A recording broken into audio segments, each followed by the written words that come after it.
नमस्कार। जगत गुरु भगवान श्री कृष्ण जी के चरणों में कृतज्ञतापूर्वक वंदन करता हूँ। सनातन संस्था एवं हिंदू जनजागृति समिति की ओर से धर्म संवाद के इस विशेष कार्यक्रम में मैं कार्तिक सालुंके आप सभी का हार्दिक स्वागत करता हूँ।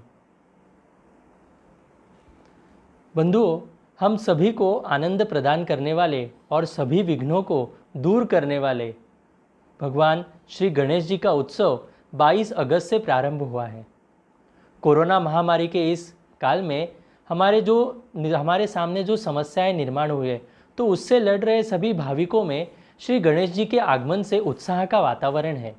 लेकिन प्रतिवर्ष हिंदुओं के त्योहारों को लेकर जिस प्रकार धर्म विरोधी या ये जो सेकुलर पंथी जो लोग हैं, ये जो कम्युनिस्ट है, तो ये हर समय ये आरोप करते रहते हैं। किसी न किसी प्रकार से इनका हमारे हिंदुओं के त्यौहार के ऊपर ये कुछ ना कुछ तो गलत बातें बोलते रहते हैं। तो इस वर्ष भी ये चल रहा है। ये धर्म विरोधी जो है, इनका प्रचार ये गलत तरीके से आज भी अभी ये कर रहे हैं। कोरोना की आड़ में ये धर्म विरोधी आरोप अभी तक लगा रहे हैं। तो ये आरोप में इनकी वास्तविकता क्या है और ये किस प्रकार से इन आरोपों में कुछ तथ्य है या नहीं है, ये सभी बातें आज हम जो गणेशोत्सव पर आयोजित हमारा ये विशेष धर्म संवाद है, इसमें हम जानकर लेने वाले हैं।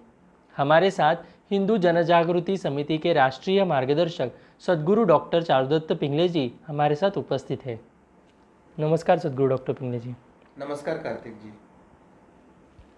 सद्गुरु डॉक्टर पिंगले जी, कोरोना के पार्श्वभूमि पर हमें गणेशोत्सव कैसे मनाना चाहिए, ये आप हमारे दर्शकों को बताएं। सर्वप्रथम गणेश चतुर्थी के निमित्त आप सबको शुभकामनाएं देता हूँ। इस गणेश उत्सव का लाभ हम आध्यात्मिक स्तर पर भी कर ले तथा हमारे जीवन तथा इस गणेशोत्सव में आने वाले सभी विघ्न दूर हो, ऐसे हम श्री गणेश जी के चरणों में प्रार्थना भी करेंगे। कार्तिक जी, प्रतिवर्ष हम गणेश जी का जो स्वागत है बड़े धूमधाम से करते हैं, परंतु इस वर्ष कोरोना महामारी के कारण गणेशोत्सव मनाने के संदर्भ में अनेक बाधाएं हम सभी गणेश भक्तों के सामने आई हुई है। लेकिन ऐसे भी परिस्थिति में हम उत्सव तो मना ही सकते हैं।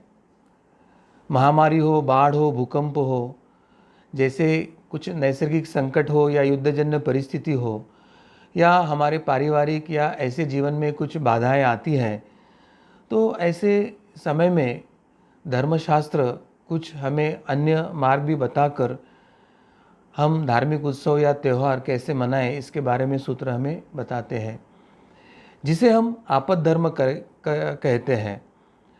आपत्ति कर्तव्यो धर्मः, यानी आपत्काल में आचरण में आने वाले धर्म को हम आपद धर्म कहते हैं या उसे आपद धर्म ऐसे बताया गया है। आपत्काल टालने के बाद फिर से हम पूर्ववत हमारा जो उत्सव है वो धर्मशास्त्र के मुताबिक हम योग्य पद्धति से मना सकते हैं। परंतु कोरोना काल के इस कालावधि में धर्मशास्त्र का वर्तमान में आपद धर्म का नियम भी लागू है। तो जैसे हम जानते हैं कि वेदों के 3 कांड होते हैं, कर्मकांड, उपासना कांड और ज्ञान कांड। और धर्म को ऐसे अपेक्षित है कि कर्मकांड से हमें उपासना कांड में प्रवेश करना है, उपासना कांड से ज्ञान कांड में प्रवेश करना है और फिर ज्ञानोत्तर कर्मकांड भी हमें करने की आवश्यकता है। तो आपद धर्म में हम परिपूर्णता से जब कर्मकांड नहीं कर सकते हैं, तो उपासना कांड के माध्यम से मानस पूजा से लेके तो नामजप इत्यादि के माध्यम से हम गणेशोत्सव का पूर्ण लाभ लेने का प्रयास तो करना ही है। परंतु नित्य और नैमित्तिक परिस्थिति में जो हम धर्म कार्य एक विधिवत रूप से कर सकते हैं, जो कि हम आपातकाल में नहीं कर सकते हैं, तो आपातकाल में करने के लिए कुछ जो पर्यायी मार्ग हमें धर्म ने जो दिया है, जिसे हम आपद धर्म कहते हैं, तो वर्तमान में हमें आपद धर्म को लेकर हमारा यह गणेशोत्सव मनाने की प्रक्रिया करना है। मगर हमें यह ध्यान में रखना है कि हमें इसका परिपूर्ण लाभ निश्चित मिलता है। जी सद्गुरु डॉक्टर पिंगले जी, आपने हमें अभी इस कोरोना की पार्श्वभूमि पर इस आपातकालीन स्थिति में गणेशोत्सव हमें किस प्रकार से मनाना चाहिए, यह आपने हमें यहाँ पर बताया।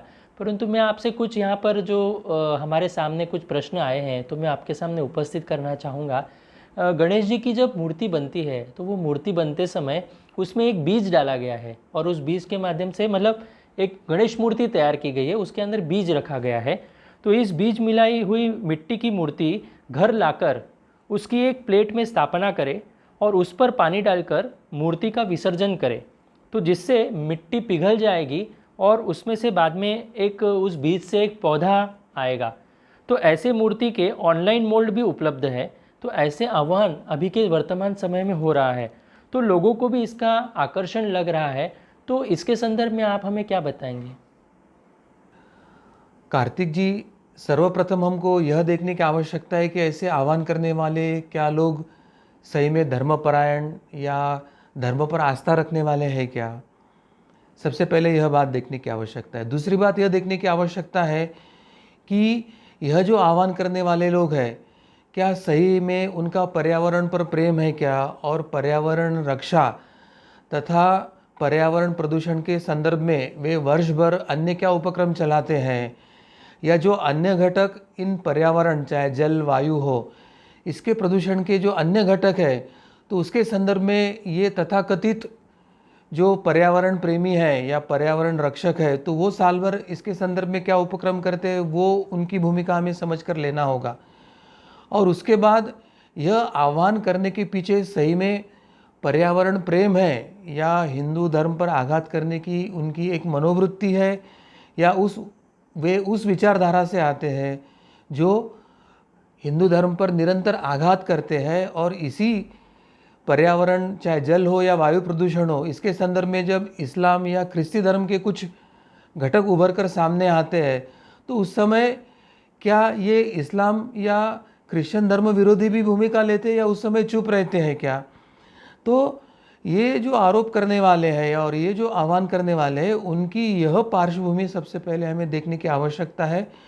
और उसके बाद वो जो कुछ आह्वान कर रहे हैं उसके बारे में हमें एक विश्लेषण करने की आवश्यकता है। तो सर्वप्रथम यह आह्वान करने वाले ये वही कम्युनिस्ट विचारधारा के लोग हैं, यह वही सेकुलर विचारधारा के लोग हैं, यह वही नास्तिकतावाद के विचारधारा के लोग हैं जो एन केन प्रकारेण हिंदू धर्म के एक आस्थाओं पर, उनकी त्यौहार संस्कृति परंपरा पर आघात करना चाहते हैं।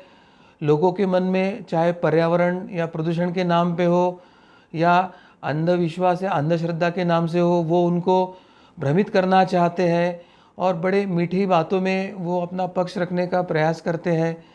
तो यही साम्यवादी कम्युनिस्ट या सेकुलर विचारधारा के लोग हैं। और हमने तो यही देखा है कि ये वैश्विक स्तर पर ये कम्युनिस्ट विचारधारा मूलतः तो वो क्रिश्चियन धर्म को, क्रिश्चियन पंथ को ही वो अफीम मानते थे या मज़हबों को ही वो अफीम मानते थे, परंतु पंथ और धर्म का उनको फ़र्क ही पता नहीं था। और पंथ के साथ उन्होंने धर्म को भी अफीम की गोली मानकर भारत में एक साम्यवादी कम्युनिस्ट विचारधारा को स्थापित करने का प्रयास किया। परंतु सनातन धर्म, हिंदू धर्म ये इतना वैज्ञानिक है, उसकी हर बात इतनी वैज्ञानिक है, इतनी मानव प्राणी वनस्पति और ये पंचमहाभूतात्मक जो पृथ्वी आप तेज वायु है, आकाश है, ये पर्यावरण को इतनी पूरक है कि इनको धर्म को अफीम कहना ये अपने आप में एक अंधविश्वास है और ये अपने आप में एक भ्रम या षड्यंत्र फैलाने की बात है। यह सबसे पहले हमें समझ कर लेने की आवश्यकता है।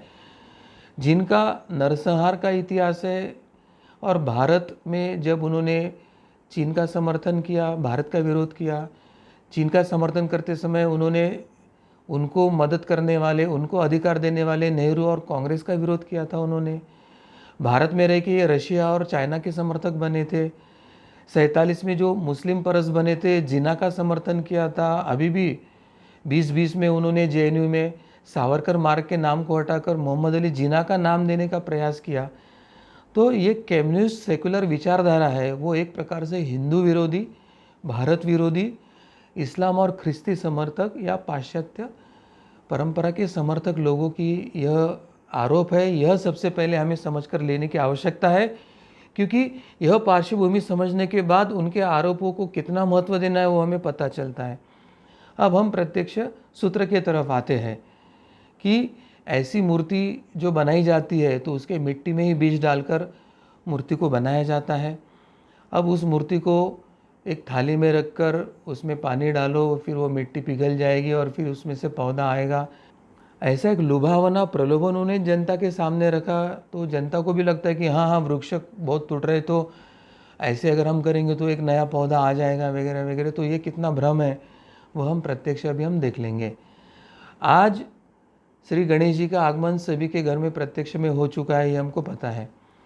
और समाज में अनेक लोग पर्यावरण पूरक यानी इको फ्रेंडली गणेश मूर्ति के लिए वे जो धर्मशास्त्र कहता है वो धर्मशास्त्र के विरोध में जाकर इको फ्रेंडली गणेश मूर्ति लाने के लिए वे आह्वान कर रहे हैं। मगर धर्मशास्त्र ने मिट्टी की मूर्ति बनाने का शास्त्र बताया है और मिट्टी यह निसर्ग का एक नैसर्गिक घटक है। और चाहे तालाब हो या नदियाँ हो तो आसपास जो ज़मीन होती है वो मिट्टी की होती है। तालाब का जो तल होता है वो मिट्टी का ही होता है, उसमें चाहे बालू हो या पत्थर हो मगर उसके नीचे तो मिट्टी होती है। तो मिट्टी यह एक तरह से निसर्ग का नैसर्गिक घटक होने के कारण मिट्टी की मूर्ति जब चाहे जलते स्रोत नदी में आप विसर्जित करो या तालाब में विसर्जित करो तो निसर्ग का नैसर्गिक घटक एक नैसर्गिक रीत्या नदी में चले जाता है। आप जब भी देखते हैं बाढ़ आता है तो नदी पूरे गांव में शहरों में फैल जाती है और फिर सब मिट्टी को बहाकर वो अपने पात्र में लेकर वो आगे बहती है। और यही उसके अंदर की मिट्टी जब वो किसी नदी के किनारे छोड़ती है तो नदी के किनारे में सुपीक यानी अच्छी उत्पाद देने वाली मिट्टी का स्तर बनने की प्रक्रिया भी नदी के कारण ही होती है। और इसलिए धर्मशास्त्र जो बताता है कि मिट्टी की मूर्ति बनाए और उसको बहते पानी में या बहता पानी नहीं है तो तालाब में विसर्जित करें, तो यह धर्मशास्त्र आह्वान अत्यंत योग्य है, पर्यावरण पूरक है, इको फ्रेंडली है और उसमें कोई बाधा नहीं है। परंतु ये जब से विज्ञान की प्रगति हुई और उन्होंने कुछ आधुनिक केमिकल ऐसे ढूंढे जैसे प्लास्टर ऑफ पेरिस है इत्यादि है, तो इत्यादि कृत्रिम केमिकल्स के आधार पर जब से मूर्तियाँ बनना शुरू हुआ तो उसके कारण निश्चित जल प्रदूषण होता है। और इसलिए सरकार को चाहिए कि धर्मशास्त्र के आह्वान के अनुसार मिट्टी की ही मूर्ति बने ऐसा एक कानून बनाना अपेक्षित है। और मिट्टी के अलावा प्लास्टर ऑफ पेरिस हो या चाहे कागज़ की हो या अन्य कोई इसकी जो मूर्तियाँ बना रहे हैं वेस्ट प्रोडक्ट से वगैरह, तो ये अशास्त्रीय और धर्मशास्त्र विरोधी मूर्तियाँ बनाने के ऊपर प्रतिबंधित करें, ऐसे कानून बनाए, ऐसी आवश्यकता सरकार के तरफ से है और ऐसा कानून बनाना चाहिए। ऐसी मांग ये पर्यावरण तथाकथित जो प्रेमी हैं उन्होंने करना चाहिए।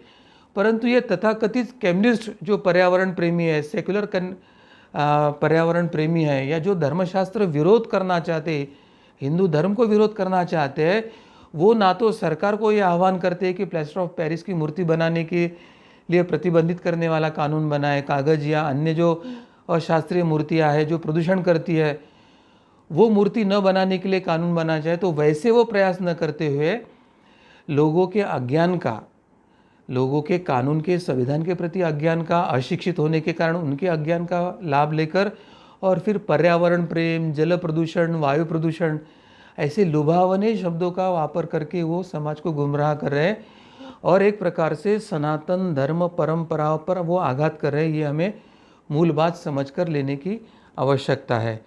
और ना तो कानून जान रहे हैं ना धर्मशास्त्र जान रहे हैं।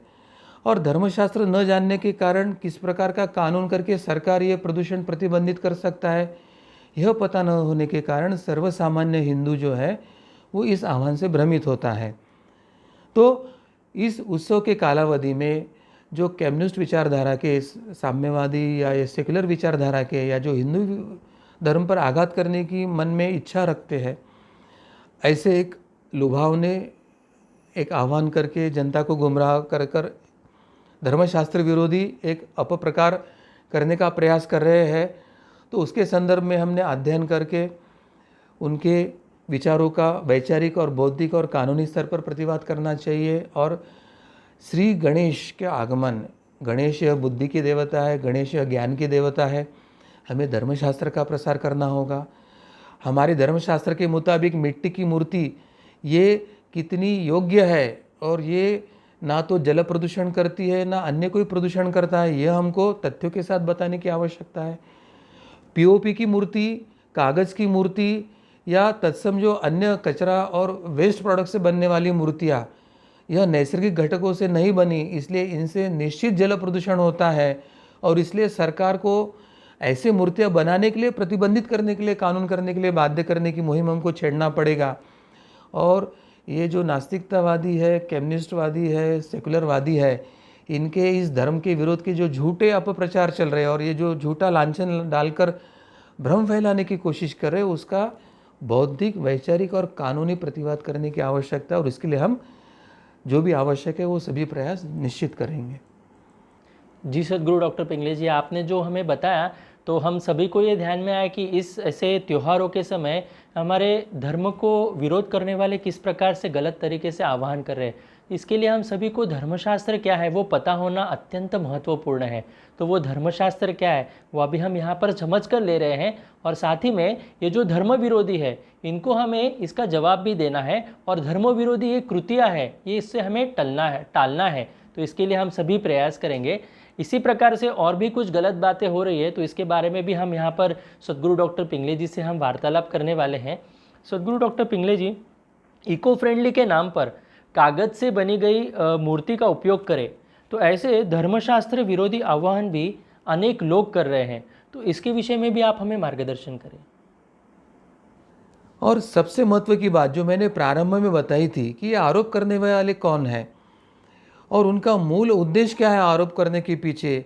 क्या सही में इनका पर्यावरण पर प्रेम है क्या, सही में जल और वायु प्रदूषण के बारे में ये चिंतित है क्या, और वर्ष भर वो हिंदू धर्म के मूर्ति या त्योहारों के अलावा अन्य कौन से घटक जो प्रदूषित कर रहे हैं इनके विरोध में साल भर क्या करते हैं। अगर इसका इतिहास हम देखते हैं तो ये जो कम्युनिस्टवादी, सेकुलर या नास्तिकतावादी जो है हिंदू धर्म पर जो हमारे धर्मशास्त्रों को, त्योहारों को विरोध कर रहे हैं, ये जो गटर बिना शुद्धिकरण किए सीधा नदी में या तालाबों में छोड़े जाते हैं उसके बारे में साल भर कुछ नहीं करते हैं। ये जो केमिकल वेस्ट है जो कारखानों से निकलती है और जो सीधा नदियों में और पानी में छोड़ी जाती है उसके बारे में साल भर वे कुछ नहीं करते हैं। या बड़े बड़े जो हमारी पवित्र नदियां हैं जहाँ चमड़े के उद्योग चल रहे हैं और वहाँ पे स्लॉटरिंग हाउस से उनका जो वेस्ट है, खून इत्यादि, वो भी तो जाता ही है, परंतु चमड़े के उद्योग में जो केमिकल डाल के उसको स्टैनिंग वगैरह या चमड़ा बनाने के दृष्टि से जो प्रक्रिया होती है उसका जो वेस्ट है, तो ये जो मूलभूत जल प्रदूषण के औद्योगिक कारण है, वैज्ञानिक कारण है, या विज्ञान के माध्यम से या औद्योगिकरण से जो हो रहा है, या प्रशासन की अकार्यक्षमता से जो गटर या वेस्ट जो सीधा जल में जा रहा है, उसके बारे में वर्ष भर वो कुछ भी नहीं करते हैं। ये उनके प्रत्येक कृत्य से हमें पता चलता है। इसलिए यह स्पष्ट हो गया है कि इनका हेतु ना तो जल प्रदूषण को बचाने का है ना तो वायु प्रदूषण को बचाने का है। उनका हेतु केवल यही है कि जल प्रदूषण के बुरखे के आड़ में, वायु प्रदूषण के बुरखे की आड़ में वे हिंदू धर्म के आस्थाओं पर, त्योहारों पर, उनकी परंपरा, संस्कृति पर आघात करना चाहते हैं। और इसलिए ऐसे लोगों को कैसे हम कानूनी तौर पे उनको दंडित करें, इसके लिए हमने सरकार पर अभी दबाव बनाने की भी एक आवश्यकता आई है। और इसके लिए हमें संगठित होकर एक बड़ा प्रयास करके सरकार को बाध्य करना पड़ेगा कि वो ऐसे कानून बनाए जो बेवजह हिंदू धर्म पर आघात करने वालों लोगों को दंडित करे। वे डिस्क्रिमिनेटरी है, जिस बात के लिए वो हिंदू धर्म को दोषी देते हैं उसी बात के लिए वो इस्लाम और क्रिश्चियन को दोष न देते हुए वहाँ पर वो चुप्पी साधते हैं। और जिस काम के लिए जो हिंदू धर्म के आस्था, परंपरा और त्योहारों पर आघात करते हैं, तो अन्य जो पोल्यूटिंग रीजंस है उसके विरोध में वो साल भर कुछ नहीं करते हैं, तो उनका intention behind that act to oppose the Hindu festivals and Hindu traditions is malafide. Intentionally वो हिंदू धर्म पर आघात करना चाहते हैं और इसलिए इनके इस कुत्सित और हिंदू विरोधी उद्देश्यों के लिए उनको दंडित करने का प्रावधान करे, ऐसा कानून सरकार बनाए, इसके लिए हमें बाध्य करना होगा। लोकतांत्रिक शक्ति है हिंदू संगठन। हम सब संगठित होकर अपना संगठित दबाव अगर सरकार के ऊपर लाते हैं तो सरकार को भी हिंदू मन की, हिंदू हित की और हिंदू धर्म के हित की बात के लिए कदम उठाना आवश्यक होगा। जी सद्गुरु डॉक्टर पिंगले जी, आपने जो तथ्यों के साथ हमें यहाँ पर आंकड़ों के साथ जो हमें जानकारी दी है, तो इससे ये बात हमें स्पष्ट हो गई कि धर्मशास्त्र के अनुसार गणेश मूर्ति हमेशा मिट्टी की बनी हुई चाहिए। तो ये हमारे धर्मशास्त्र में क्या है, और इसी प्रकार से मूर्ति यदि हम स्थापित करते हैं तो इसका हमें आध्यात्मिक स्तर पर लाभ भी होता है। तो मैं सभी से आह्वान करता हूँ कि इस प्रकार की मूर्ति हम स्थापित करने का प्रयास करेंगे।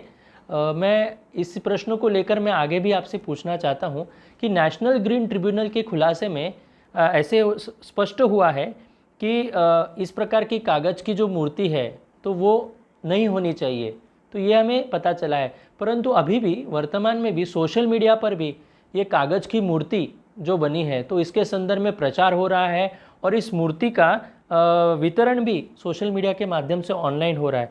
तो इसके संदर्भ में कोई दंड है क्या? तो इसके बारे में भी आप हमारे दर्शकों को बताएं। इको फ्रेंडली का मतलब है कि पर्यावरण पूरक, पर्यावरण को वो उपयोगी और पर्यावरण प्रदूषण न करने वाला, ऐसे जो कुछ है उसको इको फ्रेंडली कहा जाता है। अब सबसे पहले हमारा जो धर्मशास्त्र है, हिंदू धर्म परंपरा है, वो धर्मशास्त्र कहता है कि श्री गणेश जी की जो मूर्ति है वो मिट्टी की बनाना चाहिए और मिट्टी की बनाई हुई होती है। अब मूलतः मिट्टी यानी पृथ्वी तत्व है और ये हमारे निसर्ग का एक नैसर्गिक घटक है। पृथ्वी, आप, तेज, वायु, आकाश। पृथ्वी तत्व यानी ये मिट्टी, आप यानी ये जल, चाहे नदी हो, तालाब हो या जो प्रकार का जल है वो। तो मिट्टी यानी पृथ्वी तत्व, और इस पृथ्वी तत्व से बनी हुई मूर्ति बाद में आप तत्व में विसर्जित हो जाती है, यानी पृथ्वी का जो लय है वो आप यानी पानी में होता है। तो यह नैसर्गिक क्रिया है और यह किसी प्रकार का प्रदूषण नहीं करती है। और मिट्टी के गणेश मूर्ति से अगर प्रदूषण हो रहा है ऐसे कोई कह रहा है तो ये अत्यंत गलत, धर्मशास्त्र विरोधी, कानून विरोधी बात है। अगर मिट्टी से अगर जल प्रदूषित होता है तो सभी नदियों का, सभी कुओं का, सभी तालाबों का जल प्रदूषित ही चाहिए, यह हमें समझने की आवश्यकता है। और अगर वर्तमान में अगर किसी तालाब या नदी और इसका मिट्टी होने के कारण अगर जल प्रदूषित नहीं है तो मिट्टी की मूर्ति विसर्जित करने से वो जल बिल्कुल प्रदूषित नहीं होगा, यह हमें समझ लेना चाहिए। अब ये जो कथित पर्यावरणवादी है, जो मूलतः एक कम्युनिस्ट विचारधारा या सेकुलर विचारधारा से आए हैं और जिनका उद्देश्य ही हिंदू धर्म पर आघात है, वे पर्यावरण मूर्ति का प्रचार कर कर वो लोगों को एक प्रकार से भ्रम पैदा कर रहे हैं कि मिट्टी की जो गणेश मूर्ति है वह प्रदूषण करती है, और वे आह्वान करते हैं कि कागज़ से बनी हुई आप मूर्ति उपयोग करें। और ये मूलतः धर्म विरोधी आह्वान है, हिंदू धर्म के आस्थाओं को अहित करने वाली बात है। और मूलतः यह कागज़ से बनी हुई मूर्ति जो है वो प्रदूषणकारी होने के कारण इनके ही ऊपर कानूनी कार्रवाई होना अपेक्षित है, ऐसे मैं स्पष्ट कहना चाहूँगा। क्योंकि मिट्टी से बनी हुई मूर्ति है वो 100% पर्यावरण पूरक होती है। मिट्टी से बनी हुई मूर्ति और नैसर्गिक जो रंग होते हैं वो पर्यावरण पूरक ही होते हैं। और मिट्टी पानी में जल्दी घुल भी जाती है तो उसका ज़्यादा आयु भी नहीं रहता है। मिट्टी से बनी हुई मूर्ति किसी प्रकार का भी प्रदूषण करती है, ऐसा कोई अब तक अभ्यास या अहवाल किसी ने प्रसिद्ध भी नहीं किया है, और प्रदूषण नहीं होता ये स्पष्ट है। और इस संदर्भ में पुणे की जो सृष्टि इको लैब है उसने एक अहवाल भी स्पष्टता से दिया है कि मिट्टी के मूर्ति से प्रदूषण नहीं होता है। और जब आज इको फ्रेंडली के नाम पर मिट्टी की जगह कागज़ का मूर्ति का जो प्रचार हो रहा है तो हमें यह ध्यान में लेने की आवश्यकता है कि मिट्टी तो पानी में घुल जाता है, मगर मिट्टी के तुलना में कागज़ पानी में घुल मिलता ही नहीं है, और घुल मिलता तो नहीं और पानी का प्रदूषण भी वो करता है। और पुणे के ही नेशनल ग्रीन ट्रिब्यूनल ने अपने रिपोर्ट में बताया है कि कागज़ से बनी हुई जो गणेश मूर्ति है वो पर्यावरण के लिए सबसे हानिकारक है। यानी जो स्वयं को इको फ्रेंडली, पर्यावरणवादी, पर्यावरण के रक्षक मानते हैं, उन्होंने जो आह्वान किया है कि आप इको फ्रेंडली कागज़ की मूर्ति उपयोग करो, तो वही सबसे ज़्यादा प्रदूषण करने वाले मूर्ति की मांग कर रहे हैं। तो मुझे बताइए कि ये अभियान हमारे मूर्ति विसर्जन के बारे में हो ना, या पर्यावरण बचाने के लिए हमें ये इको फ्रेंडली मूर्ति का आह्वान करने वाले लोगों के विरोध में हमें आंदोलन करना पड़ेगा ये जल प्रदूषण बचाने के लिए। 2011 में जो तात्कालिक शासन था, उसने कागज़ की बनी मूर्ति को प्रमोट करने के लिए कहा था और इसके संदर्भ में सरकारी तौर पर एक परिपत्रक भी उन्होंने निकाल दिया। देखो सरकारी काम कैसे चल रहे हैं। जब हमारे मन में शंका आई, क्योंकि कागज़ की मूर्ति तो प्रदूषण करती है, तो इसके संदर्भ में हिंदू विधिज्ञ परिषद ने सूचना के अधिकार के अंतर्गत महाराष्ट्र प्रदूषण नियंत्रण मंडल को कुछ प्रश्न पूछे। उसी के साथ सरकार की जो एक संस्था है पर्यावरण नियंत्रण मंडल, इनको भी ये इसके संदर्भ में आपने क्या अभ्यास किया, किस अभ्यास के ऊपर आप ये कागज़ की मूर्ति का उपयोग करें या आह्वान करें, इसके बारे में हमने लिखित जानकारी मांगी थी। तो सरकार की तरफ से हमें क्या उत्तर आया पता है? सरकार कहती है कि इस प्रकार का हमने कोई अभ्यास ही नहीं किया है। यानी सरकार ने कोई अभ्यास नहीं किया, उनके पास कोई अहवाल या स्टडी नहीं है और वो आह्वान कर रहे हैं कि इको फ्रेंडली कागज़ की मूर्ति आप उपयोग करो। तो सबसे पहले विज्ञानवाद और वैज्ञानिक आपकी जो संवेदना है उसको जागरूक करने का आह्वान करने वाले ये जो सरकारें हैं और ये जो एनजीओज़ है, तो बिना कोई अभ्यास किए, बिना कोई तथ्य और प्रमाण के कागज़ की मूर्ति को इको फ्रेंडली घोषित कैसे कर रहे हैं? यही तो अंधविश्वास, विज्ञान के नाम पर अंधविश्वास फैलाने का षड्यंत्र है। और सरकार भी जिसको तथ्यों के आधार पर निर्णय लेना अपेक्षित है, वह भी किसी अंधविश्वास या हिंदू धर्म को विरोध करने वाले एनजीओ के अंजलि से पानी पीकर उन्होंने परिपत्रक भी निकाल दिया कि आप इको फ्रेंडली गणेश कागज़ की मूर्ति उपयोग करो।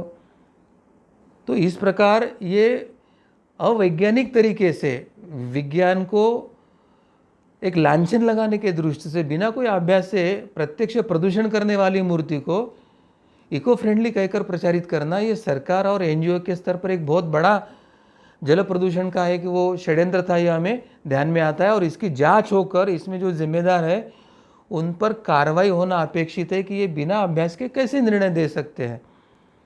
तो हिंदू जन जागृति समिति को जब यह सरकारी उत्तर मिले, तो हिंदू जन जागृति समिति ने हिंदू विधिज्ञ परिषद के साथ नेशनल ग्रीन ट्रिब्यूनल में इसके संदर्भ में हमने एक अपील दाखिल किया। एक कानूनी प्रक्रिया में हम आगे गए और जिससे अंत में यह सिद्ध हुआ कि कागज़ से बनी हुई मूर्ति पर्यावरण के लिए सबसे हानिकारक है और ऐसी मूर्ति सबसे अधिक मात्रा में प्रदूषण होता है। यह तथ्यों के साथ नेशनल ग्रीन ट्रिब्यूनल के सामने यह सिद्ध हो गया। इसके लिए हमने एनवायरनमेंट प्रोटेक्शन फाउंडेशन के जो बी सुब्बा राव थे, इन्होंने जो अपना एक पेपर, एक शोध पत्र बनाया था, जो पेपर प्रेजेंटेशन हमने नेशनल ग्रीन ट्रिब्यूनल में ही दिया था, तो उसके आधार पर यह निर्णय हमें मिला है।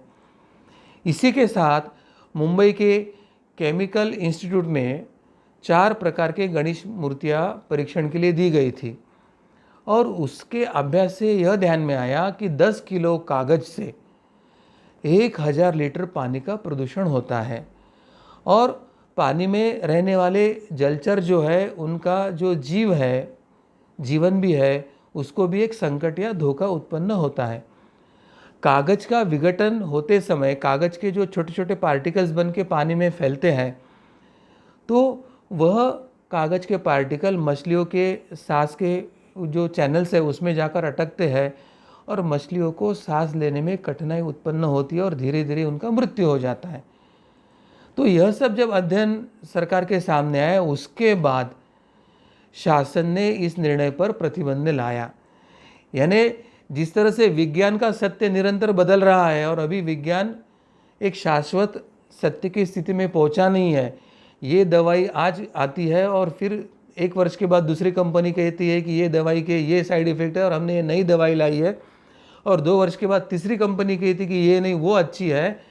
तो ये जो एक भ्रम चल रहा है और विज्ञान के जो सत्य है वो हर साल हर कुछ प्रतिवर्ष में बदल रहे हैं, उसी तरह से शासन भी बिना अभ्यास के निर्णय लेने के कारण उसको भी अपने ही अयोग्य और गलत निर्णय बदलने के लिए बाध्य होना पड़ रहा है।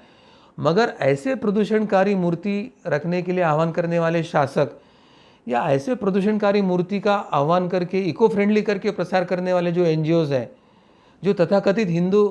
जो तथाकथित साम्यवादी कम्युनिस्ट है और हिंदू विरोध करने वाले हैं, उनको शिक्षा का प्रावधान क्या है? उन्होंने ये जो गलती या ये गुनाह की है उसको क्या दंड होना चाहिए और सरकार ने उसे स्वयं को भी दंडित क्यों नहीं किया और उसको भी दंडित क्यों नहीं किया? यह प्रश्न हमारे मन में अभी भी अनुत्तरित है। तो संक्षेप में क्या है कि धर्म के विषय में अधिकार न होते हुए भी चाहे सरकार हो या चाहे कोई हिंदू विरोधी या कम्युनिस्ट संगठनाएं हो, एनजीओज हो, तो इस प्रकार के वे निर्णय ले रहे हैं और बड़ी बड़ी गलतियां कर रहे हैं और वो जल या हमारी राष्ट्रीय संपत्ति की हानि कर रहे हैं। तो यह एक बड़ी गलत बात है, यह ध्यान में आती है। तो ऐसे प्रसंगों में सभी भक्तों ने, सभी हिंदू धर्मानुयायियों ने एक होकर इसका संवैधानिक मार्ग से, कानूनी मार्ग से विरोध करना चाहिए। ऐसे गलत निर्णय लेने वालों को दंडित करने के लिए कुछ अच्छे कानून बने, इसके लिए सरकार को बाध्य करना चाहिए। प्रशासन और सरकारी यंत्रणाओं को कार्यान्वित करके इनके विरोध में योग्य कानूनी कार्रवाई वो इनिशिएट करे और उनको दंडित हो यह देखे, इसके लिए हमें कार्य करना होगा। तो संक्षेप में इन सभी अध्ययनों से यही ध्यान में आता है कि धर्मशास्त्र ने जो बताई है कि मिट्टी की मूर्ति होना चाहिए वही योग्य है, वह प्रदूषण नहीं करती है, वह पर्यावरण पूरक है।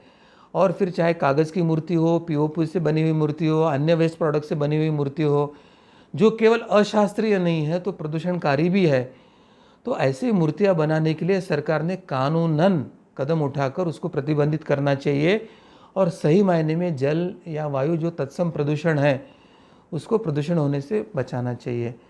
तो संक्षेप में सारा सार आपने जो प्रश्न पूछा था कार्तिक जी, उससे यही ध्यान में आता है कि उनका उद्देश्य ना तो प्रदूषण बचाना है, ना तो कुछ पौधे वौधे बढ़ाने का है। उनका एक ही उद्देश्य है कि वे चाहते हैं कि ऐसे भ्रम फैलाए ताकि जो अज्ञानी, जिनको धर्म पता नहीं है या जिनको 1947 के बाद धर्म शिक्षा देने के लिए हिंदुओं को तो प्रतिबंधित किया और अल्पसंख्यक के नाम पर इस्लाम और क्रिश्चियनिटी को अपना धर्म शिक्षा देने का प्रावधान रखा था, तो ये सब षड्यंत्र की जो जड़ है वो यहाँ पर ध्यान में आती है और इसलिए हमें धर्म शिक्षा सभी को देने की आवश्यकता है। कानून और संविधान के बारे में भी समाज को अवगत कराने की, अपने अधिकार, फंडामेंटल जो राइट्स है कि हमारे धर्म पालन और धर्मशास्त्र के अनुसार हमारे धर्म पालन के जो अधिकार है उस कर्तव्य और अधिकारों को हम अनकंडीशनली एंजॉय कर सके, ऐसी परिस्थिति निर्माण करने के लिए हमें प्रयास करना होगा और अभी वो समय आया है, ऐसे मुझे लगता है कार्तिक जी। नेशनल ग्रीन ट्रिब्यूनल के खुलासे के पश्चात भी सोशल मीडिया पर कागज़ की मूर्ति बनाने के संदर्भ में प्रचार हो रहा है और साथ ही में ये मूर्ति का कई जगह पर बिक्री भी हो रही है। तो उस संदर्भ में कोई दंड है क्या? तो इसके बारे में आप हमें जानकारी दें। नेशनल ग्रीन ट्रिब्यूनल के खुलासे भी आए हैं। पुणे के कुछ ये जल प्रदूषण के एनालिसिस करने वाले संस्था है या मुंबई के कुछ संस्थाओं में प्रैक्टिकली कौन से घटकों से प्रदूषण हुआ है इसके कुछ हमने प्रयोग भी हुए हैं, ऐसे पहले देखा है। तो कागज़ के लगदे से बनने वाली मूर्ति हो या पीओपी से, यह जो सब मूर्तियां है वो एक प्रकार से प्रदूषण करती है और कुछ बातें हैं जो नेशनल ग्रीन ट्रिब्यूनल में भी खुलासे और तथ्यों के साथ वो स्पष्ट हुई है और उसके बारे में उनका निर्णय भी आया हुआ है और सरकार ने अपने कुछ गलत निर्णय पीछे भी लिया है। तो बड़े मात्रा में पानी के प्रदूषण करने वाली जो कागज़ की मूर्तियां हैं, तो आप कागज़ की गणेश मूर्ति बिठाएं, ऐसे आह्वान करने वाले कोई कम्युनिस्ट या सेक्युलर एनजीओज हो या जो हिंदू विरोधी कार्य करने वाले एनजीओज हो, तो ऐसा आह्वान करना भी गुनाह है। इसी के साथ आप कागज़ की मूर्तियों का प्रमोशन सोशल मीडिया के हैंडल से हो रहा है और जो कानूनी अभी प्रदूषण का घटक है करके मान्य हुआ है, तो ऐसे हैंडल भी गुनहगार है। और अगर ऐसे कागज़ के लगदे की मूर्ति कहीं बनकर बिक्री के लिए उपलब्ध है या बिक्री के लिए यहाँ उपलब्ध है, ऐसी कोई एडवर्टाइज भी उसकी प्रसिद्ध हुई है, तो यह जो कुछ सब हो रहा है वह गुनाह होने के कारण एनवायरमेंटल प्रोटेक्शन एक्ट 1986 के तहत यह एक गुनाह है, अपराध है। इसके तहत स्वयंसेवी संगठन हो या पुलिस हो, प्रशासन हो, उन्होंने स्वयं से इसका संज्ञान लेके, जिसे सू मोटो कहते हैं, उन्होंने इसके विरोध में गुनाह दाखिल करना चाहिए। मगर बहुत बार प्रशासन है, राजनेता है या ये सरकारी यंत्रणा है, ये कम्युनिस्ट विचारधारा से प्रभावित होते हैं और वो इनको दुर्लक्षित करने का भी प्रयास कर सकते हैं।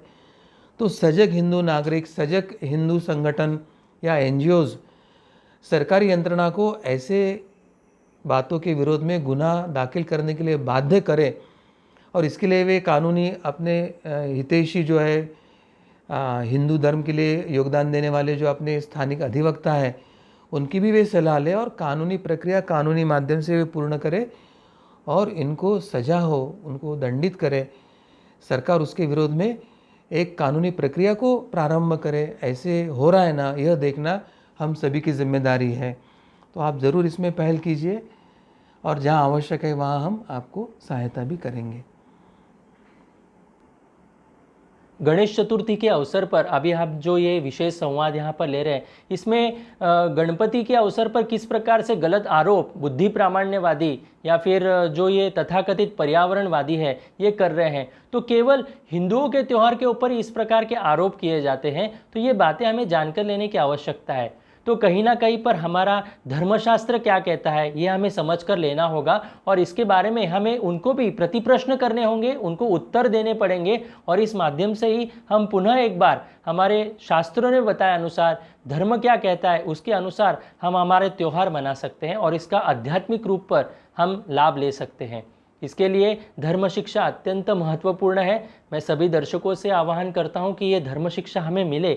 इस दृष्टिकोण से सनातन संस्था एवं हिंदू जनजागृति समिति की ओर से अनेक ग्रंथ प्रकाशित किए गए हैं और साथ ही सभी गणेश भक्तों के लिए एक ऐप भी बनाया गया है जिसमें गणेश पूजा विधि किस प्रकार से करनी है, आरती कैसे करनी है, ये सभी जानकारी शास्त्र के साथ इस ऐप में दी गई है। ये ऐप आप प्ले स्टोर से, गूगल प्ले स्टोर से डाउनलोड कर सकते हैं और अधिक से अधिक लोगों तक इसे ये जानकारी पहुंचा सकते हैं ताकि उन्हें भी हमारा धर्म क्या कहता है तो ये हमें पता चलेगा।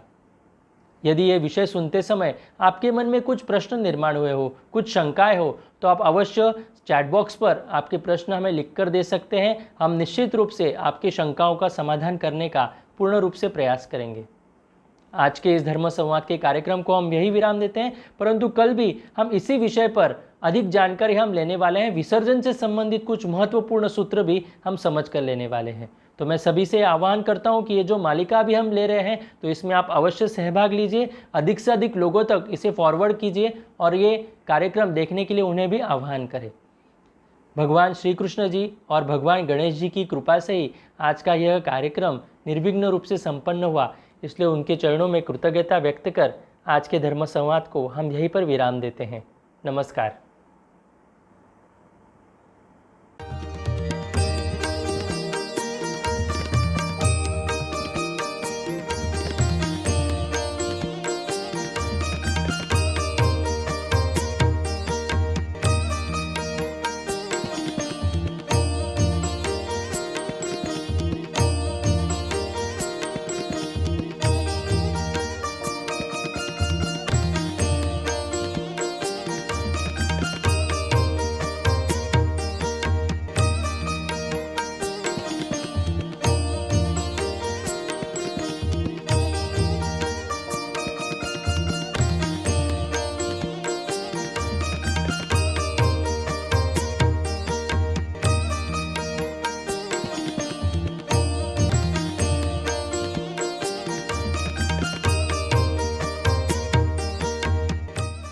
श्री गणेश मूर्ति के हृदय पर दाहिना हाथ रख मंत्रोच्चारण करते हैं। श्री गणेश चतुर्थी पर अथवा नई मूर्ति